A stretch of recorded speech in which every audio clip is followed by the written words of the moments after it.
Right, we got the YouTube live going here, and we're gonna take a few minutes to get started. We just put the TikTok live, and we posted it within our Discord, so we should be getting people to come in. So we're gonna wait a couple moments here. But our first news story is gonna be a pretty big one in my opinion. It's a longer term but very significant potential shift that we could be seeing in really the entire globe here. It is going to be a little bit conspiracy theory questioning who the global dominance is going to be held by in the future. Because right now it's obviously the United States, and it's never fun to be number two, especially if you feel like you're number one. But there's a shadow of what used to be the United States of America. Now it's deteriorating a little bit, in my opinion. So, yeah, I think there's going to be a lot of difficulty to think that there's never going to be some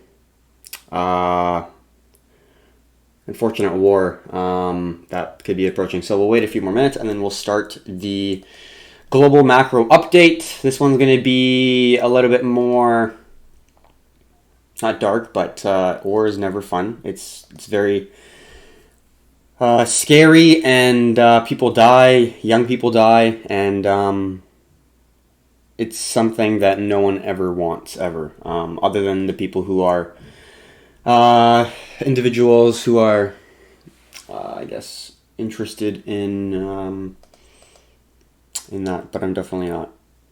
Okay, so I think we're going to get started here. All right, so let's get this recording going. Let's get the recorder out. Thank you, everyone, for tuning in. We're just waiting for a few more people to tune in, but I think we are going to be starting here very shortly. All right, so let's get started. Get the recording.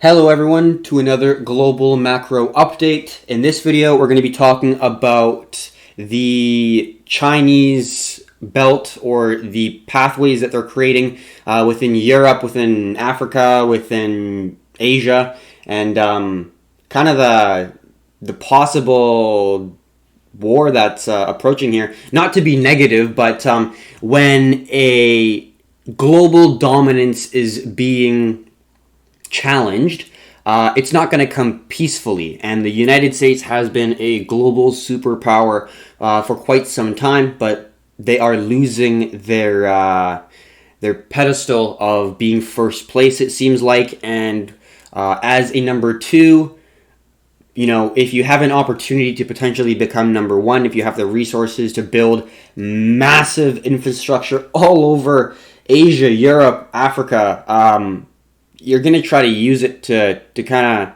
hold your own and be number one potentially. So we will discuss that right now. Let's go into the article. We see that right here. China will emerge from the coronavirus crisis stronger than the U.S. experts warn. So I'm kind of tying a few articles together here. This is going to be talking about how China is going to come out looking stronger compared to a lot of other countries, and in particular the United States. I don't think we've seen the worst of it in the US, and if it gets worse, we'll go into, there's going to be blame. People are going to be pointing fingers, the blame game. Whose fault is it? Let's source it. Oh, it's China's fault because, they're doing so much better now. They're just cruising by. Their economy is now back on its feet. People are working. Everything's fine and dandy. And we're over at the U.S. suffering and pain. People are dying. And it's worse than Italy. And it's a possibility, right? So, people's egos are going to get hurt, and America's obviously a very patriotic country. We love America. It's the best place in the world. This terrible virus, Trump already called it the Chinese virus. Yes, he did go back and say I shouldn't have called it, but the relationship is already there. And before we dive into it, let's go into this article. I'm just going to get a little bit of coffee here, and then let's dive right in. All right, good afternoon, Truck Nubs. All right. The coronavirus pandemic gripping the globe may have its origins in China, but experts say that current trends indicate the crisis will leave it in a much stronger position geopolitically relative to the United States. The Chinese are in much stronger position than they have been coming out of any recent global crisis. Ian Bremmer, president and founder of Eurasia Group, told MarketWatch. Another thing he said is they own most of the global medical supply chain. They basically contain the virus through technology-powered authoritarian surveillance, and they've leveraged this success by providing aid to Europe and emerging markets in the fight against COVID-19. So they own most of the global medical supply chain. So this is the problem with globalization, depending on other countries to produce goods, even services, and yes, you get cheaper prices, and the services may be better or high quality, or you get them for, more efficient costs, or, there are positives to it, but then the negatives is now with globalization, you're getting supply chains that are going and getting stuck in one part of the world, let's say in China, basically across the globe, and they're affecting basically almost every country because they are the global medical supply chain for medical products, basically. So yeah, globalization does have some negative effects. So let's continue reading. Even as China's economy has taken a large hit from the outbreak, and it will continue to suffer from falling global demand as it spreads throughout Europe and the United States, the country does appear to be opening for business, with the city of Wuhan, where the break began in December, scheduled to lift its lockdown next week. So they're already getting to a point where they feel like it is acceptable to get out of lockdown. Now, mind you, they're not. They don't fuck around. Like, they will continue lockdown for as long as it needs until it is going to get better. For example, Trump, in my opinion, does not really understand the true difficulties and potential threat that this virus has on the social economy of the health of the people. In China, no, they do not. They will do whatever it takes, and the fact that they are potentially lifting lockdown does actually indicate that they may actually have curbed this virus, and they're on the up and coming and creating a little bit more economic activity. So now let's go on to the relationship. Meanwhile, the U.S.-China relationship has deteriorated in weeks, and as Chinese-American leaders have sought to blame one another for the pandemic. On Tuesday, Senator Josh Wowley of Missouri said there should be an international investigation, quote, into the origins of coronavirus, and submitted legislation that calls for China to provide compensation for the economic impact. So, obviously, they're going to say, yeah, it was created in Wuhan. What a surprise there, right? So they're just trying to play the blame game. And basically what they're saying is they should provide the compensation for the economic impact. So basically, they should pay the $2 trillion that the U.S. just printed. They should print the billions of dollars that New Zealand, Canada, Australia, Japan, all the year, so many countries are printing money. They should just pay for all of that while they are already indebted. Yeah, I don't think that's going to happen. In a tweet right here, which is where we got the quote from. So, rising tensions and what has so far been an American inability to stop the acceleration of new cases are likely to lead to further decoupling of the U.S.-China economic relationship and push Europe into the arms of China, said Edward Alden, senior fellow at Council of Foreign Relations. And we'll get into that relationship building further, and kind of the hypothesis that I could be seeing. Obviously, it's not a positive one for the United States, but just bear with me. It's coming, and then we'll get into the TA. So right now it says, we're on the trajectory now to have a worse outbreak than Italy, he warned. This is going to reinforce the impression that the U.S. has nothing to teach the rest of the world. So people who are American are definitely going to get hurt in terms of ego, in my opinion, because a lot of people, yes, United States is currently the economic superpower in terms of where the world thinks they're in terms of obviously the military and tech and where the mass amount of wealth is stored in the world. But you know, as a number two, aka China, you're going to have a time where there's weakness. And if you're a number two, do you want to be number one? Well, who doesn't want to be number one, right? Especially if you own basically the global supply chain and you know that you do. We'll talk about it a little bit later here. So let's read here. The implications of what appears to be a pending geopolitical victory will be far-reaching for U.S. economy and businesses, said Eurasia Group Bremer. This will accelerate the deglobalization trend in data and manufacturing. It means that on issues like Huawei and 5G, the Europeans are less likely to follow the United States and increases the ability of Chinese to follow its standard and join initiatives like One Belt, One Road, a Chinese global development strategy. Again, increase the ability of Chinese to follow its standard and join initiatives like One Belt, One Road, a Chinese global development strategy. We'll get into that right now. Now you're thinking, what is this thing? China has built both a land route and a sea maritime route, and they're in the process of it right now. Let's read what this is. The Belt and Road Initiative is a global development strategy adopted by the Chinese government in 2013, involving infrastructure development and investments in nearly 70 countries and international organizations in Asia, Europe, and Africa. Crazy shit, right? Look at how much they are building. They're capturing all of Russia, Asia, South Asia, and Southeast Asia. They got that entire very key, I forget what it was called, the sub-Mediterranean China. I forget what it was, but this area of sea is very key, and the Chinese just literally took it over. And then they got a key point in Africa, and then they got all of Europe here. And we'll talk about the bases that they have very shortly, but let's continue reading here.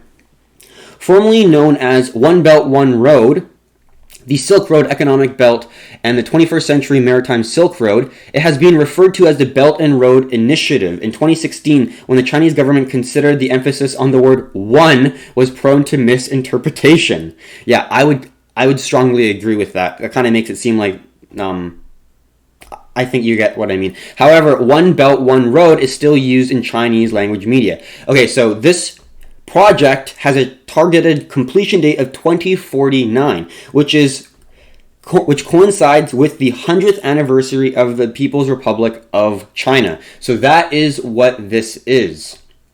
So with ties to Europe depending on China, and then also this is some major speculation, but in terms of what's happening with oil prices, OPEC and Russia are so-called having a war. But let's say, hypothetically, this is creating a possible situation where the world superpower is getting tested. It's been, the United States have been very strong. They were leading out of the Great Depression in terms of economic power.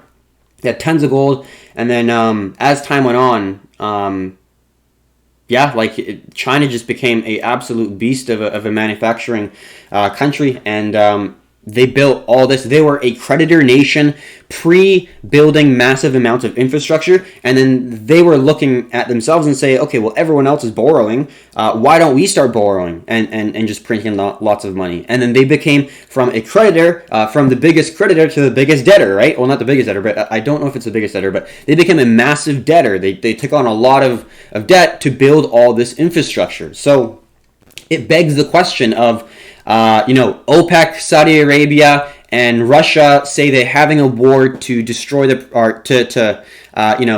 basically just cut each other off, and they can basically go down to $14 for Russia and sub $7 for Saudi Arabia. But, theoretically, if you're just speculating, they could be low-key working together to drop the price of oil, because that's a huge sector in the U.S. to then further, put the knife in the body, or to push the pain a little bit more, in a sense, which is obviously a really, really not a great thing. But I'm just speculating. But I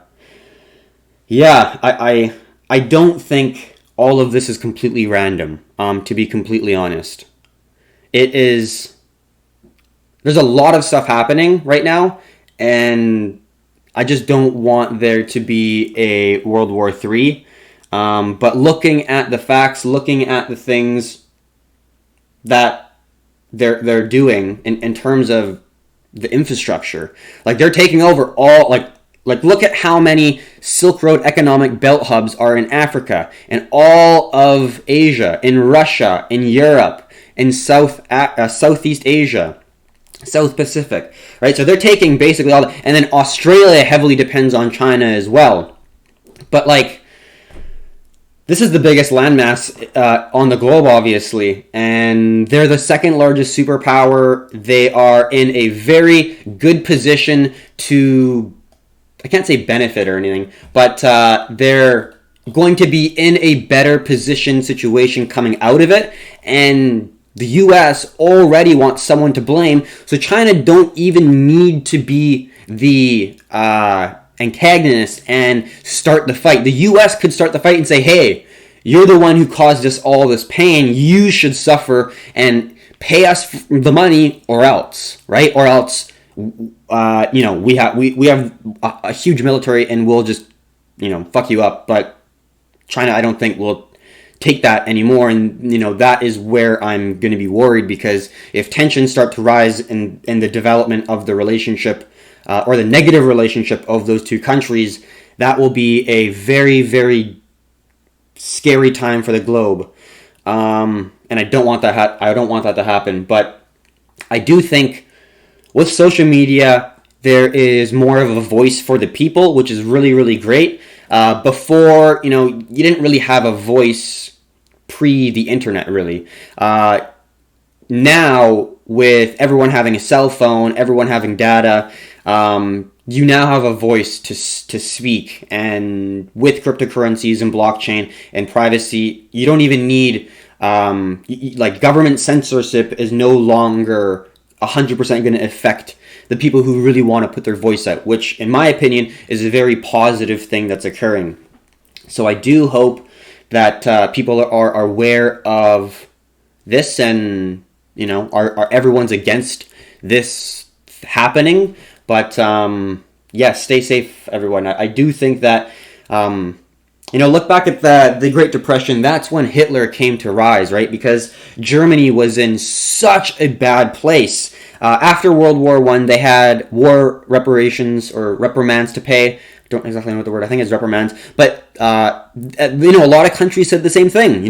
World War I, Germany, you came in and destroyed our buildings and killed all our people and really, stirred shit in our country. You should pay for it. And what did Germany do? They printed money and then just paid for all their war reprimands in the currency that they printed. And then it just absolutely demolished the people in living in Germany, right? So, and when you are rock bottom, when you are at the most amount of pain, you're going to, it's like fight or flight mode, right? And you're going to fight. You're going to say, I want to blame someone. I'm so upset at the world. I want someone to blame for this. It wasn't my fault. I had a good job in the airlines, in hotel, or whatever the case may be, and I got personally affected, and I can't pay my mortgage, I can't pay, and there's a lot of resentment towards something. And if a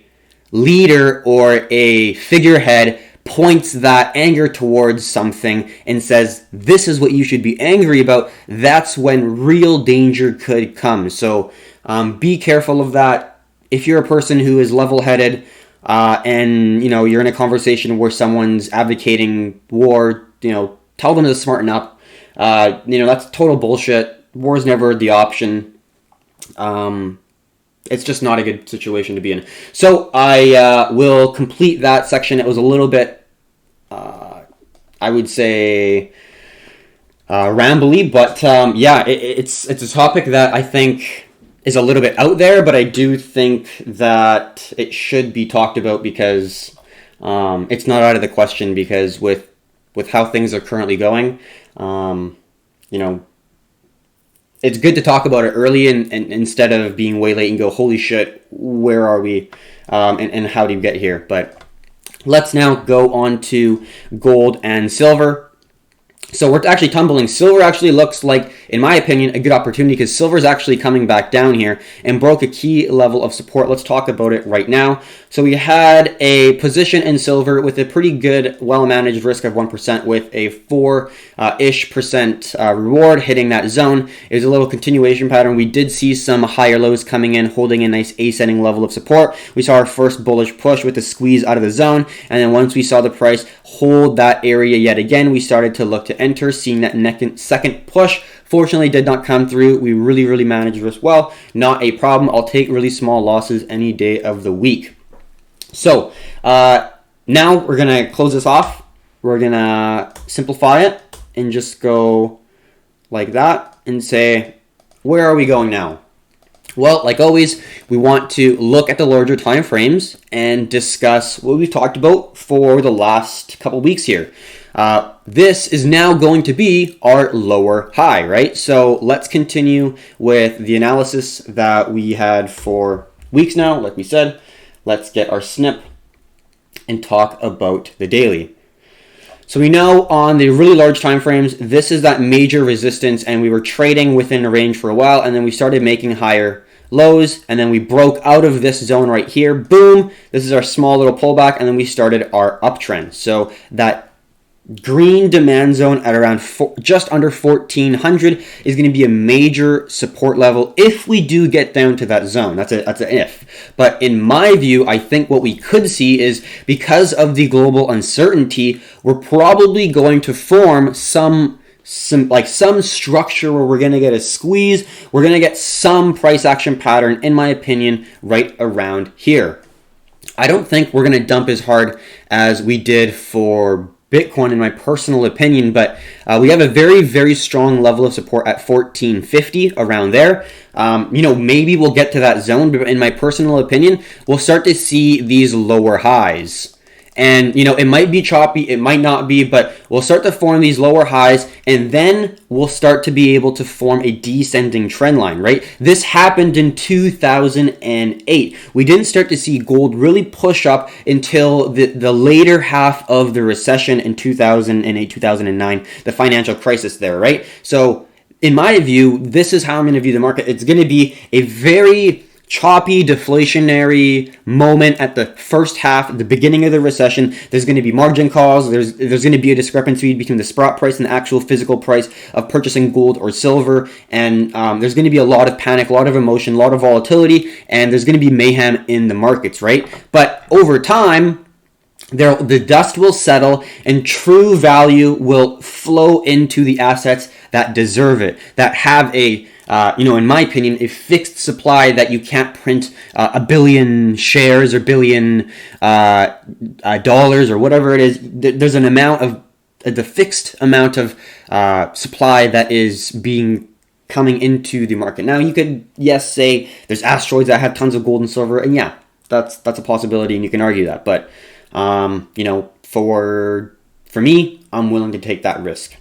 So, going back to the daily chart, that is my possible view of the structure. We will go into the 2008 daily chart for gold as well. But I think that's what we're going to see is some lower highs here. I'll connect it here, and then it's just a matter of if we're going to hold a 1450 or if we're going to get a series of higher lows. So we're going to get some symmetrical triangle, a pennant, and then we're going to get a pretty big squeeze and a push to the upside, in my opinion. But we're going to get, or it could be even like a descending wedge or descending channel, something we don't exactly know. So it could even form some lower zones and then retest the $1,400 zone that we initially talked about, that major level of support that we are now looking at for our demand zone, our major structural demand zone. So in my view, we're not going to be going up just yet. I was talking about this being a potential lower high from here, and I was seeing which way to go. I did put a position in there because we were seeing some higher lows, and in my personal view, we were seeing kind of like a a push up like this where we're seeing waves where we're getting higher lows. So that was a little bit more of a bullish pattern. And, we kept our risk really, really small. Not a problem. I don't mind having a little bit of exposure because if it did push up, our next zone would be probably a 4-to-1 risk reward, which I'll take, no problem. But we actually made a lower high, which we did talk about for an opportunity for this zone. So that was a key pivotal move in my opinion, and that really showed that move. Look at that bearish candle, really show that significant move. We only have 1 hour and 20 minutes left, probably even less, until this daily candle closes, and it's a very bearish daily candle below our major structural support zone. We could get a pullback. I do think that we are now going to continue our trend to the downside, and this could probably be our lower high that we're going to form our trend right here. Kind of similar to what we saw right here, a high, lower high, lower high, lower high, lower high.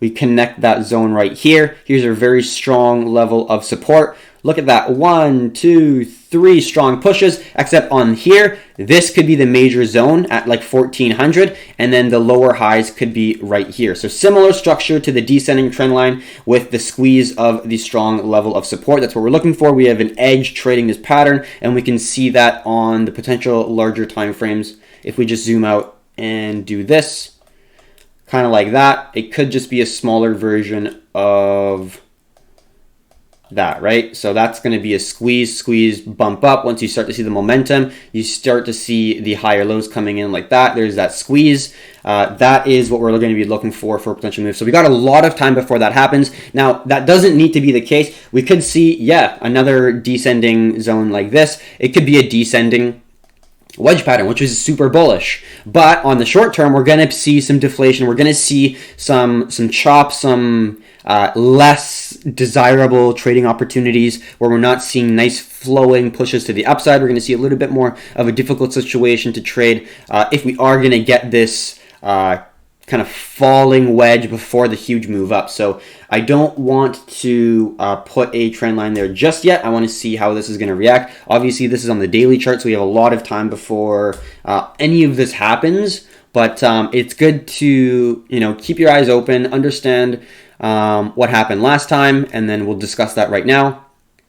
And then I'm just going to draw this trend line right here because that was a pretty significant rejection at that recent high. So now, in my opinion, that's a lower high, and we're probably going to start coming back down, testing at least the 1460-ish zone. We'll probably get a pullback, maybe validating the $1,600 zone. So let's talk about market structure right now and where we could be seeing the price go because of the larger view that I see the market. So high, lower high, right now, that was a consolidation. I view this zone right here as a volume distribution. We see there's markup zones, volume distribution, and volume accumulation. This is going to be a volume distribution zone where sellers are going to be getting out of the market and distributing their assets within the marketplace. And now we're getting our initial move to the downside. This is creating our lower low structure. What are we looking for within the market structure? Oh, right, a lower high to confirm the previous level of support as a new level of resistance. What do we have as a confluence within that same level of resistance?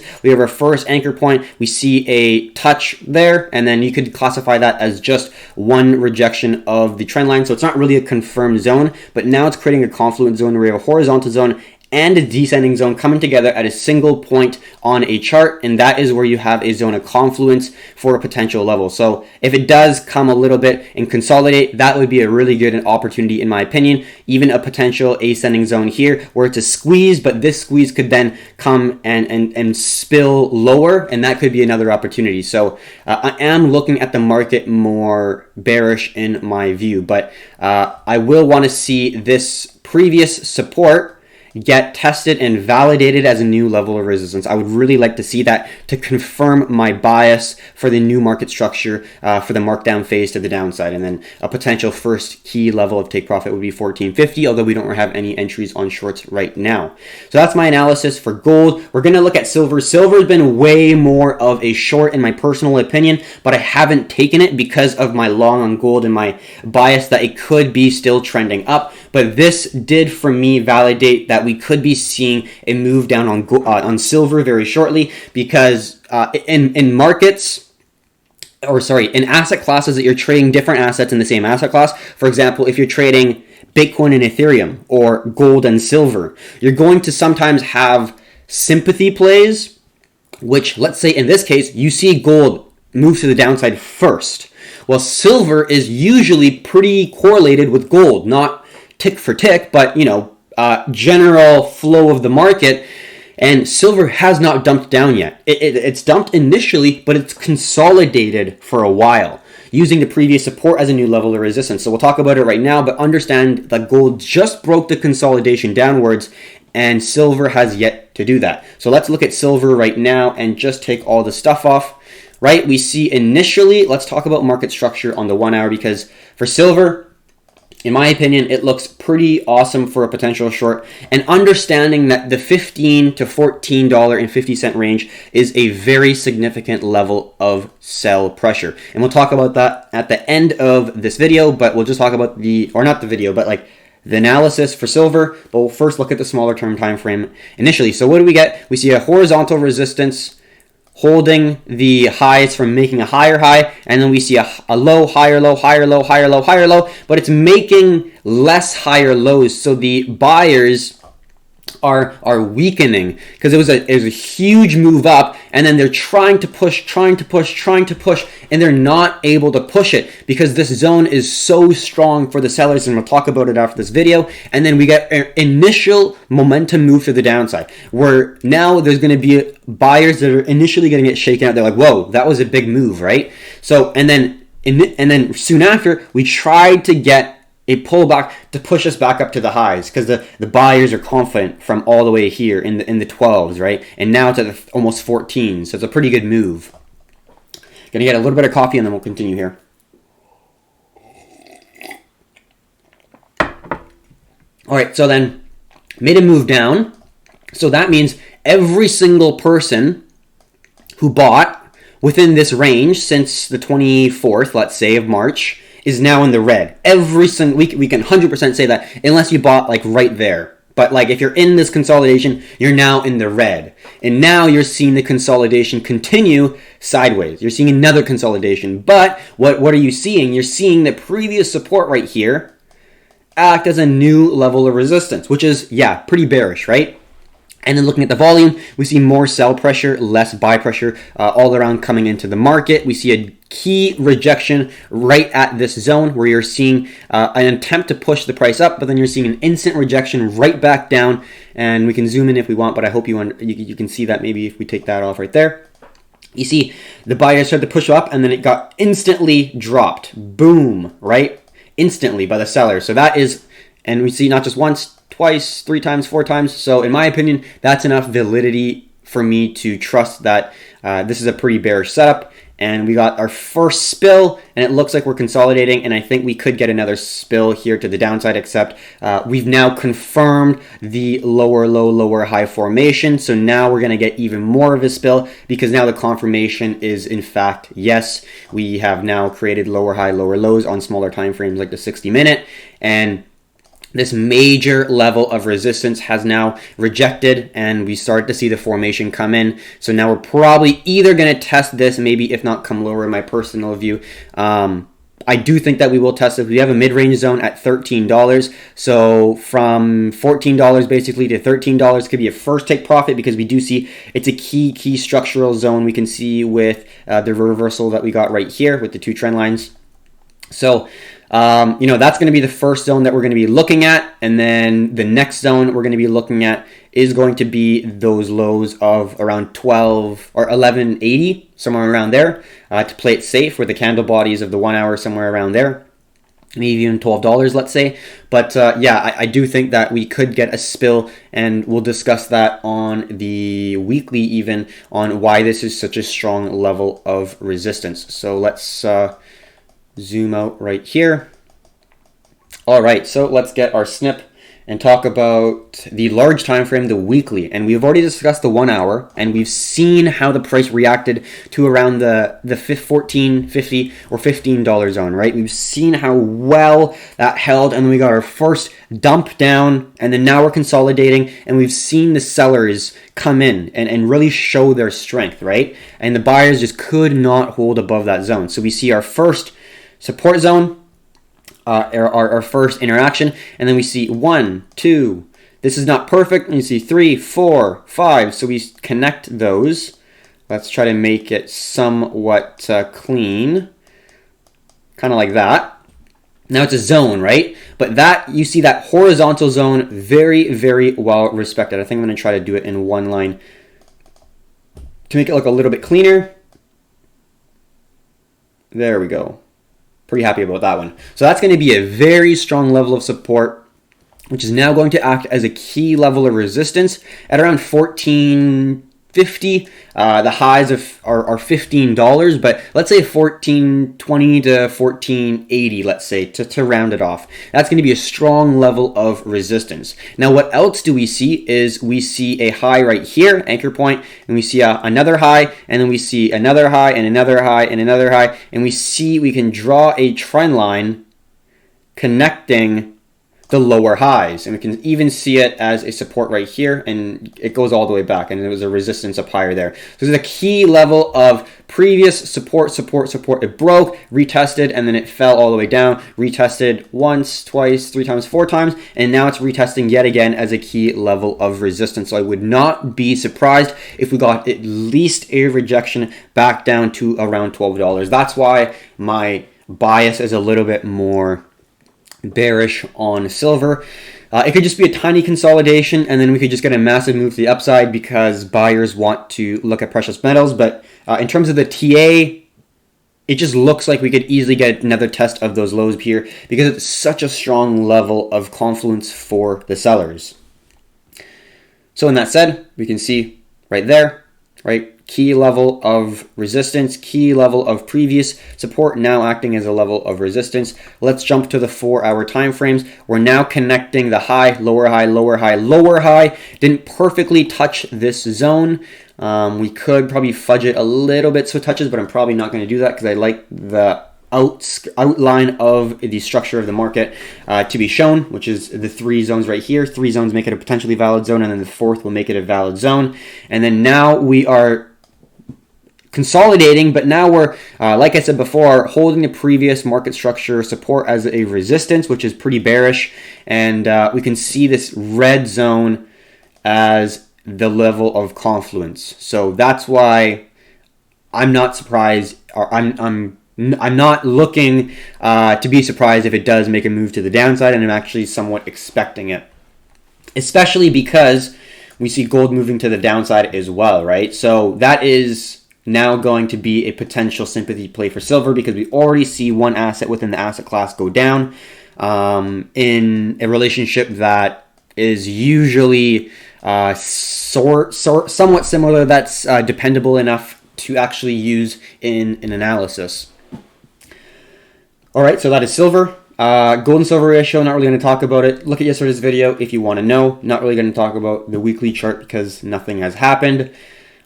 U.S. oil tried to break out of the descending trend line here, but it still has not. We got a squeeze from the middle of March right there, and then it dumped all the way back down, tested the descending zone yet again, and then is still not able to hold that zone. It's just a matter of if we're going to form another lower low. That would be another just tumble down probably to the 1750s, or we're going to hold this high and get another squeeze, and then it's just a matter of if we're going to break or tumble back down. But yeah, nothing really more to talk about on U.S. oil. On the weekly chart, we have broken officially below that zone, so I wouldn't be surprised if we get a retest back up to the $24 range, 23, let's say 50, as the candle closures, maybe with the candle being at 25, but that's a potential because we see on the weekly this is a strong level of support that just broke, so I wouldn't be surprised if we get some level of a pullback, but we've seen continuous red weeks since February here, just down every single week. So it is getting absolutely demolished. So having some pullback would not be too surprising, but my focus is not really on trading U.S. crude oil right now. All right.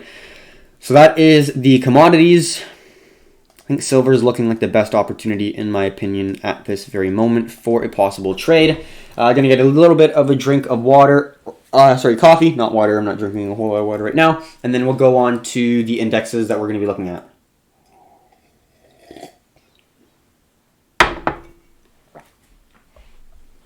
All right, so we got SPY, or the SPX. I'm not really going to be talking about the larger term time frame because we talked about that yesterday. But just an update from what we've seen so far. We see some level of a support hold here. We see a low, but we do see a lower low forming right now.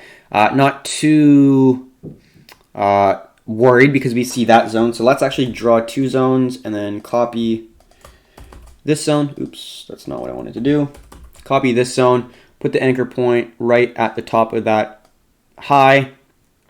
And then now we see this second tier of an ascending zone. Maybe if we can make it a little bit more red for viewers to see, like so.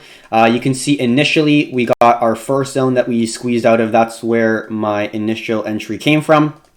Just went pulled back, retested this zone, broke out of this market structure right here and squeezed out of that zone. I was like, okay, that's a pretty good entry in my opinion, and that's what we took. And yeah, we formed a lower low from that low there, but this descending trend line, I'm very all right with holding for a little while. We might even spill and come into this zone right here, 2446s or whatever.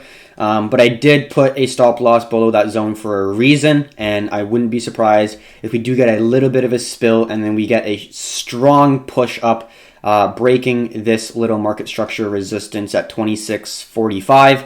And then if we break that, shorts are again going to be out of the market, squeezed out, because from this point onwards there are, I'm sure, some short sellers coming into the market. That was a pretty big rejection right there, and then it rallied back up to the highs, and then we've rejected off the highs. So people might think that we're going to come back down. It's some level of a support and resistance. So yeah, I do think that it could still come and hold this descending trend line, and then we also have a confluence zone with this ascending level of support.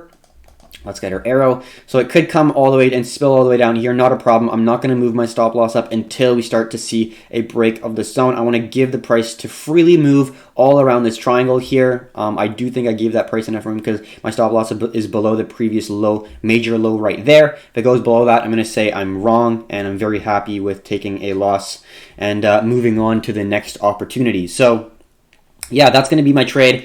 I'm going to keep it on until really something happens. In these volatile times, obviously, keep it low risk, lower your position size significantly.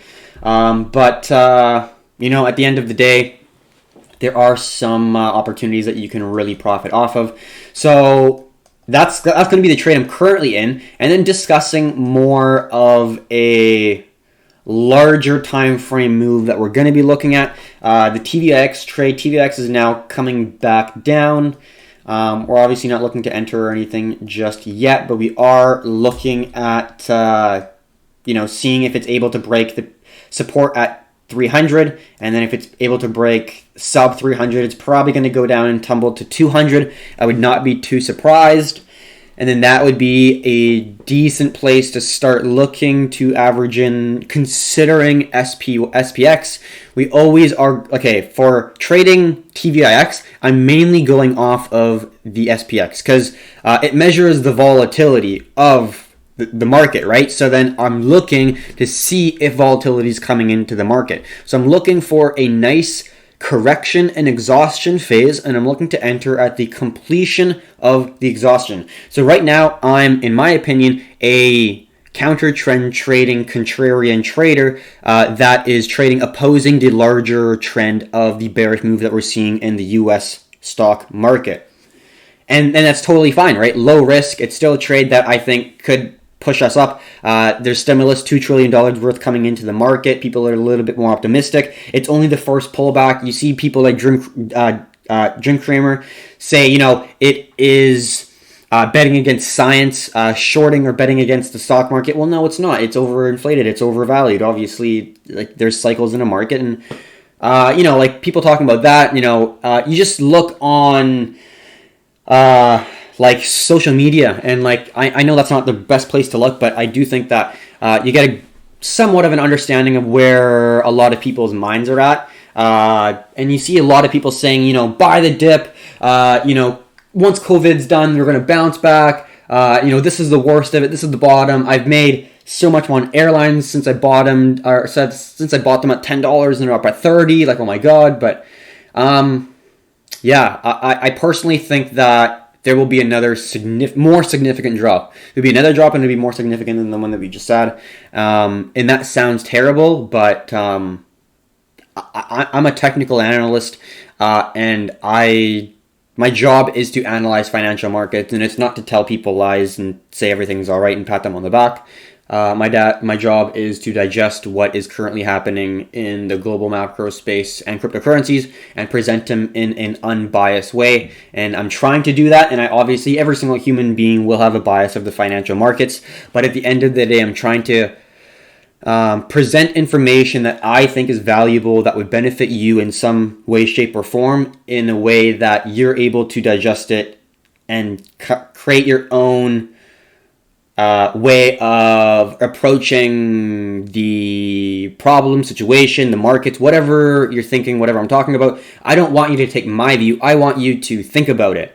Very big difference, right? I'm not telling you like, oh, it's going to go to 28.50 and it's going to reverse. I'm saying, yeah, like, I think there is some level of a probability that because of the stimulus, because of the bounce, because of the aggression of the move, and it's only the first pullback. Look at 2008. We saw a big move down, and, right after Christmas, we got a massive rally. Look at 2019. It was great, and, people are reminiscing about 2019. Holy shit, look at that bounce.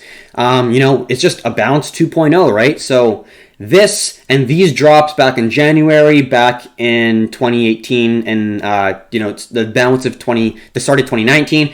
I think presented the idea of big volatility down instantly equals a fire sale, and valuations at plus 2400 is perfectly normal, and it's a great place to buy and dollar cost average for the next 10-year bull run that we're going to be seeing. But in my personal view, I don't.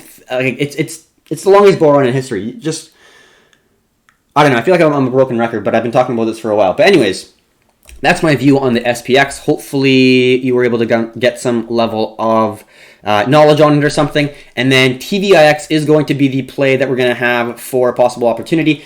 Like I said, looking at the risk reward parameters, if you're averaging in, let's say, from 200 to 100, when the SPX is slowly climbing up towards our main level of resistance, maybe at 2800, 2850, around the 50% retracement, or we could get the 618 all the way almost at the 2900, 2950, and that would be a pretty key zone. We can see, obviously it's a zone, but we can see this structural level right around here. Oops, let's get that zone right here. It was previously let's get our arrow, let's get that. Resistance, resistance, resistance, broke through, held, support, massive wick to the downside, commence our huge bullish push, right? So key level between the 0.5 and 0.618 retracement levels, and then that's going to be a potential level we're going to bounce, see a lot of sellers come in, and then hopefully it's going to inch up. It's not going to be a massive volatile move up. Hopefully it's going to be a little bit of a slower climb. So then TVIX, there's less volatility in the stock market, so then TVIX goes down because it is going to measure volatility. It is the VIX index basically, and that's what we're looking for. And then we're hopefully going to see those the number from 300 go down to sub 200s, sub 150s, sub 100s, and then looking at the risk reward parameters. Let's say even if it goes down to $40, $50, let's say the potential risk is 70% of your money gone in this trade. The potential reward is 4, 5, 600%. So looking at the risk reward, obviously it's skewed. It's an asymmetric risk reward trade, in my view. So yeah, take it as you will. I'm not saying it's a good opportunity personally. I'm looking at it, but do your own due diligence. Why are you doing what you're doing in the markets? Don't listen to me. I'm just a random person on the internet. Do your own research. Know what type of trader and investor you are. If you're Warren Buffett, you is sure as hell not going to do anything like this. Yeah, so like know who you are, know what your values are, and don't do stuff that go against what you truly want and what your financial goals are. So that is basically the video. Not really talking about the dollar cost or the US dollar index. Basically, Looking at the large time frame here, we see a nice ascending channel or wedge somewhat. Massive rejection at 103. This is basically going to be the power or the strength of the US dollar, and this is, I believe, okay, when you're measuring something, like you're measuring the strength of a US dollar or something, you have to compare it to something, right? For stocks, you're comparing it to dollars, gold dollars, crypto dollars, oil dollars, everything's in dollars. But when you're comparing dollars to something, you have to compare it to something. So what is the US dollar currency index comparing it to? It's 60% euro, 15% yen, and then the rest is going to be other emerging market currencies. So give you a good understanding of how this is comprised. And we see it got a huge spike up and a huge spike down, tons of volatility, and not much more to say. We're now within this range, and we're not really trading it. We're just looking at the large term macro view of the dollar index. So that's going to be the video for today. I really hope you enjoyed it. I thought the news story was pretty interesting, as well as some trading opportunities here. Silver looking pretty optimal. Gold still coming to the downside. So yeah, I will let the Performante premium numbers know, of any moves, obviously. But at the end of the day, you got to trust yourself. You can't trust. You can't be a sheep, basically. But that will be the completion of the global macro update. Thank you, everyone, for watching. We really appreciate it.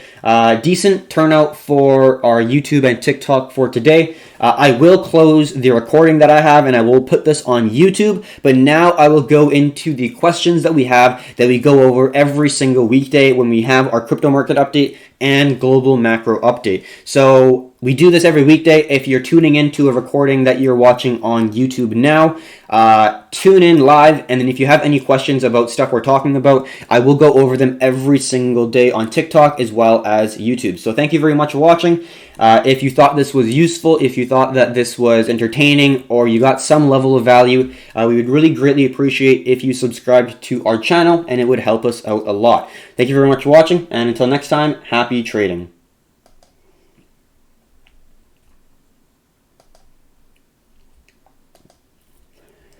All right, everyone, so that was the completion of the global macro update. We will now go and quickly touch on the questions that came in on YouTube, and then we'll go over the questions that came in on TikTok. So if you got any questions on TikTok, drop them now, and I'll be sure to get through them.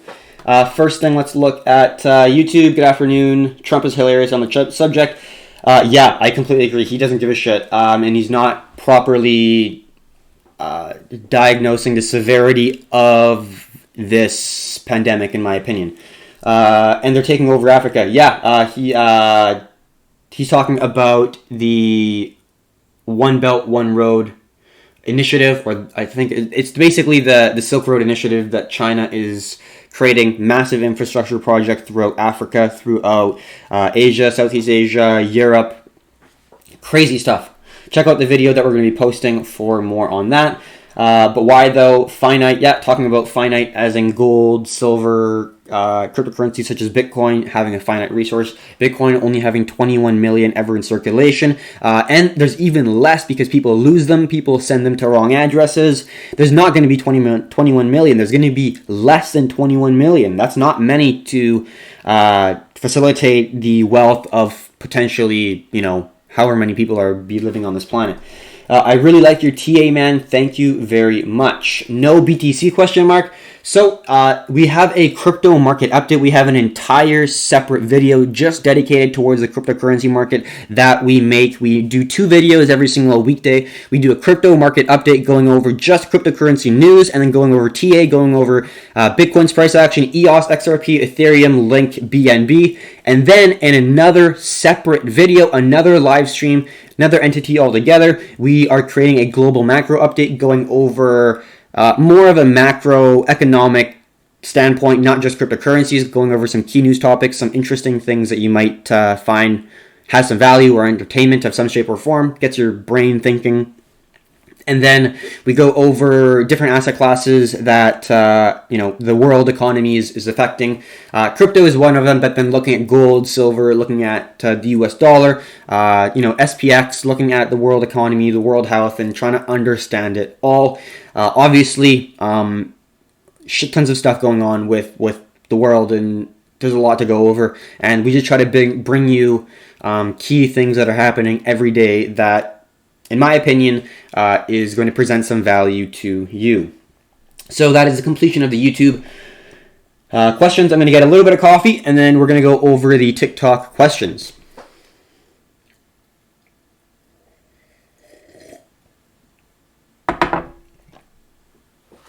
All right. I'm getting a little bit of coffee and a little bit of water here. Let's do it. TikTok. I got XBI stock because of TikTok. Hope that was a good call. Because of TikTok. I don't really know what XBI is, to be completely honest. I don't really follow the equities market too much, to be completely honest. I am mainly in commodities, crypto, and futures. So I'll trade like gold and silver futures, or I'll trade the SPX or different indices, but I'm not really too focused on single equities, single company stocks really too much. Like sometimes I will, but at the end of the day, at this point in time, I don't think. Well, there's opportunity every single day, 100%. But I just think that I enjoy markets that don't have gaps, and being able to trade futures that are open a lot longer than 6.5 hours a day, and crypto being open 24 hours a day allows me to not see gaps in the market as much as I would if I were to trade equities. The only way I would trade equities is if I were to day trade, and then the rest would just be investing, because I do not like gaps. It breaks the flow of the market so much, in my opinion, and I really like seeing market flow. And to me, it's pretty beautiful seeing it compared to gaps that look very, very gross. Sometimes a nice flowing market is a thing of beauty, but when there's a gap down or a gap up, it just looks hideous, in my personal view. Sounds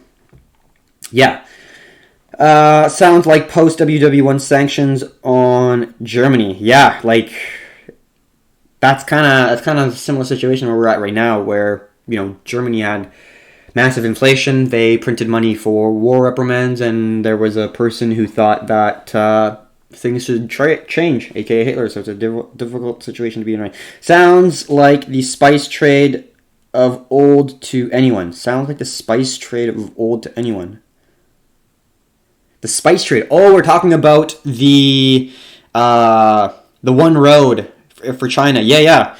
So they did have like the Silk Road, where they had Europeans and Indians and Chinese exchange spices and goods and all that stuff, right? And this is the new modern day Silk Road, basically, and that's what they're creating, where they have marine sea routes that they have that are surveilled by submarines and military, and they have basically an entire landmass that's the largest landmass in the globe as their infrastructure for resourcing supplies and moving supplies and resources around. So crazy shit that they're building. And they were the biggest creditor in the world. Like I said before, China was doing really well. They had a really strong balance sheet, and then they started basically seeing every other country printing a shit ton of money and seeing short-term gains from it, and they're like, why the hell don't we do this? And then they became a massive debtor. So now every country's a debtor. Every country's printing money. Every country's putting their interest rates very low or negative, and printing shit tons of money from central banks. So yeah, it's a global thing that's happening right now. Saudi makes money off $3 of oil. Yeah, you gotta think of tax, but they're basically for $3 of oil. Yeah, that's fucking crazy, man. So they could go lower. Russia can go lower, and yeah, like I'm speculating on them collaborating on this oil war, OPEC Russia oil war, to cause havoc on US. But tell me what you think. Is that something that you think would happen? I it's a possibility in my head. Weapons manufacturers are only ones who want war with China. Yeah, exactly, but they have a lot of money, right? So that's the thing. They have a lot of power, which I think with time, people are able to spread the word, say their voice, share their opinions due to the internet, social media, the ability to have a voice just with a cell phone and Wi-Fi. And I think that's going to really help revolutionize more of the people having a voice instead of just dictators saying, all right, we're fucking going to go to war. Let's do it. And then you just get young people to go to war and a lot of them die. Like, that's pretty bullshit in my opinion. All right. That's a head and shoulders right there. So you're probably looking at silver. Yeah, I completely agree. The breakout point would be just 1370, and we are looking at silver for a potential short opportunity. And if you take a look back at the global macro update on the silver chart, you can see we're looking to short, and it's at a very key level of supply. So yeah, definitely you got a good eye if you are trading actively in the commodities market. Could be a good opportunity for you. Obviously, this is not financial advice. This is just what we're doing. Always do your due diligence. This could be completely wrong. We could be completely wrong. So depend on your own knowledge, your own abilities, and your own analysis. All right, let's continue. No real questions. Got a lot of people joined here. Is that TOS? This is TradingView. All right. Let's see. Did I miss anyone? I don't think I missed anyone after TOS. That's head and shoulders. Okay, so basically I'm at the... are you still holding that short position? Not sure what short position you mean. I don't have a short position on silver yet. I do not. I will be looking to have a short position on silver, but not yet. HY, not sure what that means. Totally agree with you about gaps. Yeah, I think they're total bullshit. I think that you can't manage risk. You got to understand, like, let's say you're a short-term trader and you're trading somewhat volatile stocks and you are looking to swing trade or hold overnight. You can't manage risk. You cannot. Tell me you can and I'll bullshit you. Because I've seen gap downs where you haven't seen a gap up or down more than 2-3%, and then you see a 10-15% gap up or down. You can't manage risk there. You can't get liquidated. You can't get your shares sold or bought back until the market opens. Open higher, if you set a stop loss, it means dick all because it's going to shoot right above or below it. So you can't manage risk. Tell me you can, and I call you bullshit if you are swing trading using multi-day holding periods. That you can't manage risk. If you're only day trading, 100% you can manage risk. There's a lot of liquidity. There's not a problem at all. But if you are holding through the gaps, you cannot manage risk, in my opinion. That's why I do not like it. So hopefully that gives you a little bit of understanding. Is it a good time to buy oil? Ticker for it. I personally look at futures basically for oil. You can see I put US oil. It's WTI crude oil. And it's a CFD, which is a contract for difference. Not the actual underlying asset, not a stock. To be honest, I don't really follow the oil market. Buying something just because it fell a lot is not a good strategy, in my opinion. Just doesn't make sense. You know what I mean? Why it could fall more? Why do you think it's a good time to buy? It doesn't make sense. It makes more sense to have confirmation. You're starting to see buyers. You see it hold a support. 3-4 times. You start to see higher lows coming in. You break resistances. You hold supports. You see more buy volume coming into the market. Look at our SPY trade and look at how much confirmation we had before we entered for a reversal. And that's how much confirmation I want. I'm not looking for one tick hitting, let's say, $20 per barrel and go, holy shit, it hit $20. That's so low, I have to buy it. So that's my personal view of how to catch bottoms. Is you don't catch bottoms, you wait for market structure to shift before you shift your bias. I like to continue the trend. I'm not usually a contrarian trader, meaning counter the masses, basically, like opposing the masses. Basically, you were super bearish at the start of 2020. That would be a contrarian outlook of the market, because a lot of people were super bullish at the start of 2020 that were in the market. So hopefully you got some information out of the questions that were answered. That's going to be all the questions on TikTok and YouTube. Thank you very much for everyone who came and contributed to the engagement of the questions, and who continued to come and enjoy the videos that we're able to provide you on a daily basis on the weekdays. All right, so I'm going to cut it off there. I don't see any more questions coming in. So until next time, have a good one and stay safe out there in the markets.